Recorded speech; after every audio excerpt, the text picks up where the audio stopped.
Welcome to Not That Girl Anymore, part of the Liminal Network. I'm your host, Dawn Bouillon. This is more than a podcast. It's a sisterhood. We're reclaiming our voices, our worth, and our lives. One story, one truth, one brave step at a time. Hey, friends. Welcome back to Not That Girl Anymore. I'm your host, Dawn Bouillon, trauma therapist and coach, and the founder here of Embrace Your Brave. And today, I wanted to talk about something that I think a lot of us probably experience, but maybe don't fully understand. Um, and that is what happens when stress starts showing up in our body. And honestly, this episode was inspired by my own body because this week I woke up with a fever blister on my face. And if you've ever had one of those, then you know what that's like. Not exactly fun. And I looked in the mirror and just kind of had one of those moments and just kind of laughed. Like, well, I can say I'm not stressed, but I think my body has something to say about that, right? Like, I think my body has an opinion as it is popping up on my face. And for me, I have learned that is one of the indicators from my body that I am experiencing stress. You know, I guess just with a fever blister, just one of those things, but they kind of lay dormant in your body.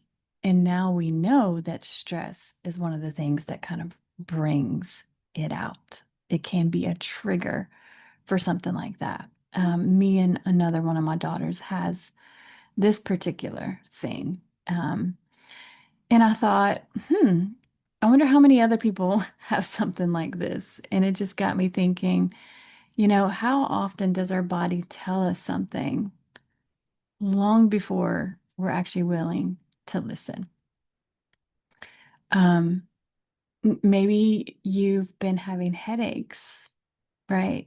Or maybe your stomach has been in knots. That's another thing that I notice for me.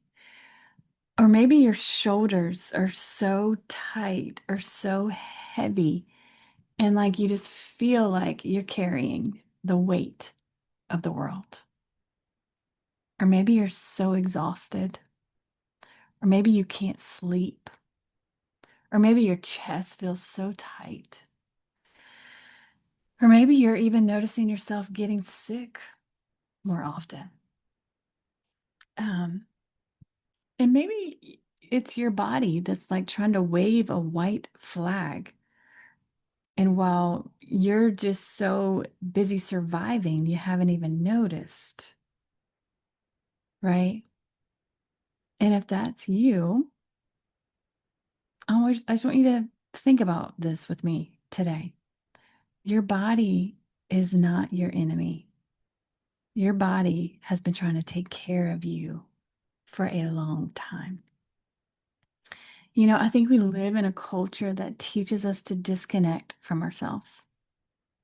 We are praised for pushing through, for staying busy, for taking care of everyone else, for ignoring our own needs.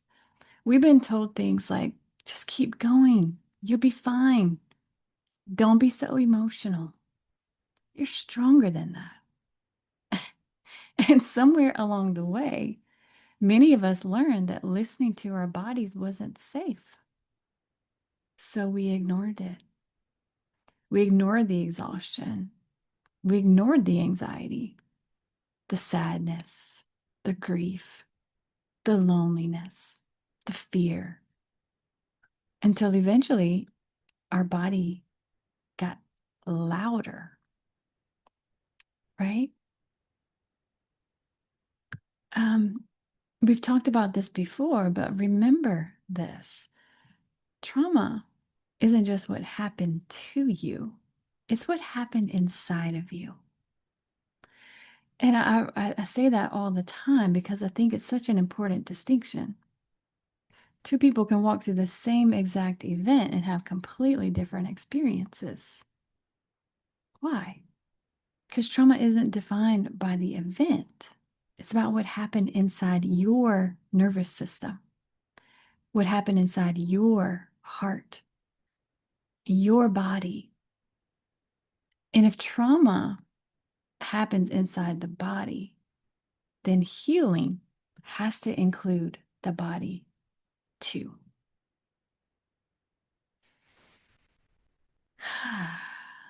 So, I think this is just something I want more people to understand. Our nervous system doesn't speak English. It communicates through sensation. It communicates through your heart racing or your tight muscles or your shallow breathing or the butterflies in your stomach or the brain fog or fatigue or through the tears that come out of nowhere or through that feeling that you're constantly on edge even when nothing is technically wrong. And those sensations aren't random. They're information. They're your body saying something doesn't feel safe. And listen, have you ever walked into a room and forgotten why you were there? Lost your train of thought like halfway through a sentence? Forgot someone's name that you've known forever? And just thought, what is wrong with me? Right? And maybe nothing is wrong with you. We've been under chronic stress. Our brains become incredibly focused on just surviving. Your brain is constantly asking, am I safe? And when it's working overtime trying to keep you safe, then your memory is impacted, your focus is impacted, your creativity is impacted. Those things often take a back seat. And your brain isn't broken, it's just prioritizing survival. I see this so often with survivors of emotional abuse. When you've spent years walking on eggshells, reading someone else's facial expressions, trying to predict their mood, monitoring every word you say, trying to prevent the next conflict, then your body learns to stay on high alert. Even after the relationship ends, your nervous system doesn't magically get the memo that the danger is over. Sometimes your body is still standing guard long after you've escaped. And that's why healing can feel confusing. People will say, but you're out of it now. Why aren't you okay? Rude. Because your body doesn't heal simply because your circumstances changed. It heals through safety, through consistency, through compassion, and through time. You know, one of the saddest things trauma teaches us is to abandon ourselves. We become experts at taking care of everyone else. But we've forgotten how to notice ourselves. We don't even notice when we're thirsty or when we're hungry or when we're exhausted. We don't even notice when our jaw is clenched all day or when we're holding our breath or when our shoulders are so far up to our ears, right? Oh, we don't notice because somewhere along the way, we learned that everyone else's needs matter more than our own. So let me ask you, where does stress show up in your body? Really think about it. Does your stomach tighten? Do your shoulders ache? Ah. Do you get a headache? Do you have digestive issues? Does your heart race? Do you feel numb? Do you get sick often? Do you struggle to sleep? Do you suddenly feel like crying over something that normally wouldn't bother you? Your body has a language. And one of the greatest gifts you can give yourself is learning how to speak it. And here's the beautiful part: your body isn't betraying you, it's protecting you. Even anxiety, right? That wounded girl in there trying to get your attention. When that gets activated, it's all trying to protect you. Hypervigilance, that's protection. Panic, that's like, you better do something quick, right? Because I don't want you to get hurt. Okay? It's protection. Your nervous system has one primary job: keep you alive. It doesn't ask, would this make Dawn happy? It asks, would this keep Dawn safe? And sometimes it gets a little overprotective. Can I get an amen? Especially if you've lived through trauma. But even then, it's still trying to help. Okay? It is trying to protect you. I think one of the greatest shifts in healing is moving from judgment and shame into curiosity. Instead of saying, what's wrong with me? We have to start asking, what happened to me? Instead of saying, why can't I just get over this? Let's ask, what might my body be trying to tell me? Instead of criticizing yourself for being tired, let's ask, have I been trying to carry too much? Curiosity opens the door to compassion, and compassion creates the conditions where healing can begin. And listen, healing doesn't mean you'll never experience stress again. I wish it did. But life is still going to be hard sometimes, and people will disappoint us, and we will experience loss and uncertainty. But healing changes the way that we respond. We begin noticing sooner. We begin slowing down sooner. We begin asking for help sooner. We stop waiting until our body completely falls apart before we pay attention. I'm nodding to my friend Meg at this moment when I'm thinking about how her body took her to the emergency room to try to get her attention because she um, had really learned not to listen. But she's awake now. So, Meg, I'm proud of you. You're not the only one. I'm just using that as an example. Um, but let's stop waiting till we fall completely apart. Like, let's start listening today. And sometimes that just looks like ordinary things like taking a walk, getting enough sleep, eating good, nourishing food, drinking water, laughing with a friend, right? Tessie, where you at? Make me laugh, girl. Um, Crying when you need to cry,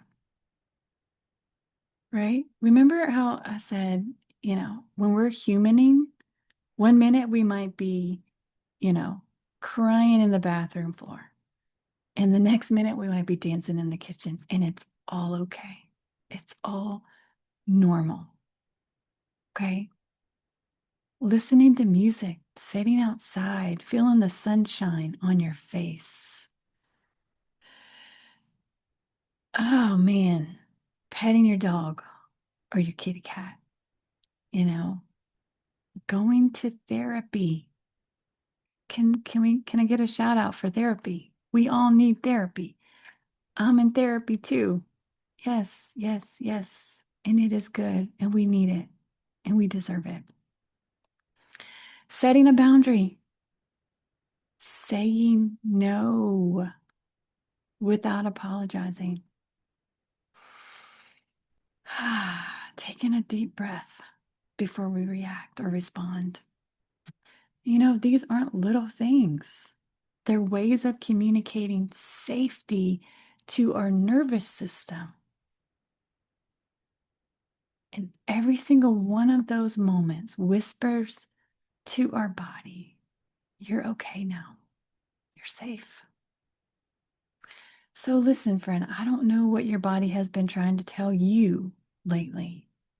Maybe it's been asking for rest, or maybe it's asking for gentleness, or maybe it's asking you to stop carrying things that were never yours to carry.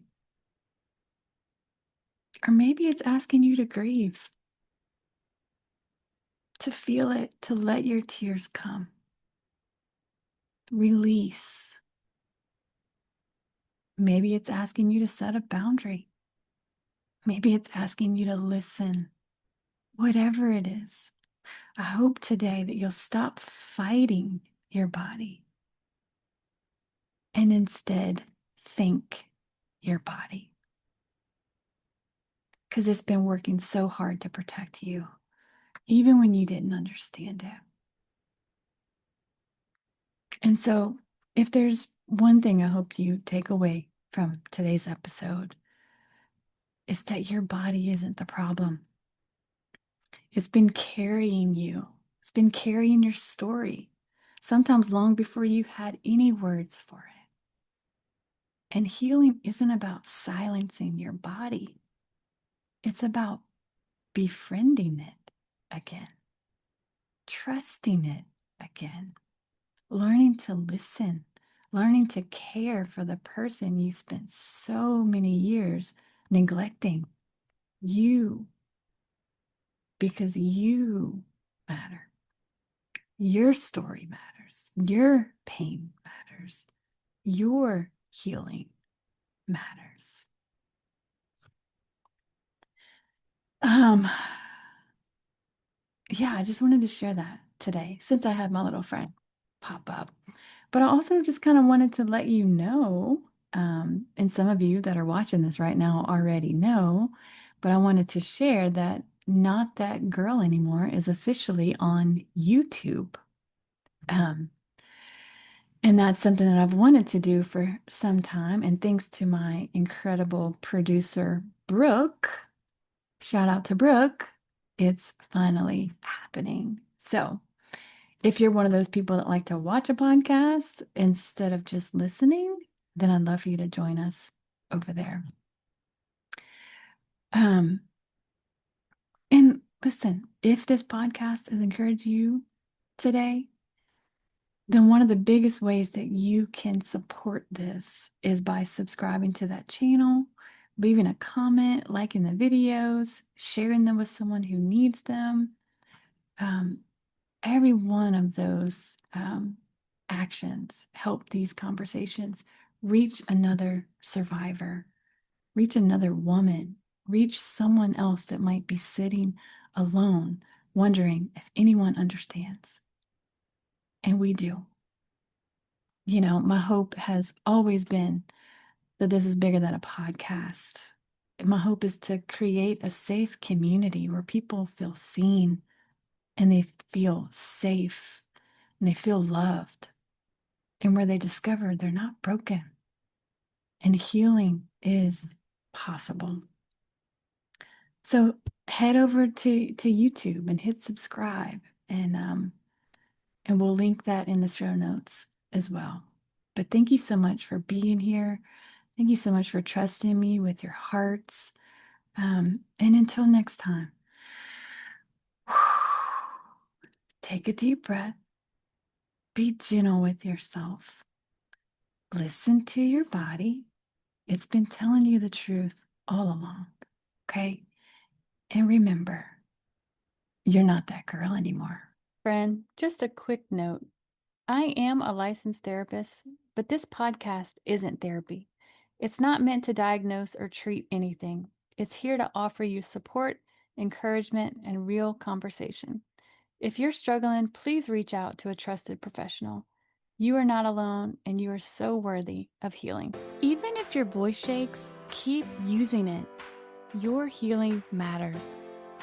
If you're ready to go deeper, you can book a session by clicking the link in the show notes or visiting our website, embraceyourbrave.org, to learn more about our therapy and trauma-informed coaching options.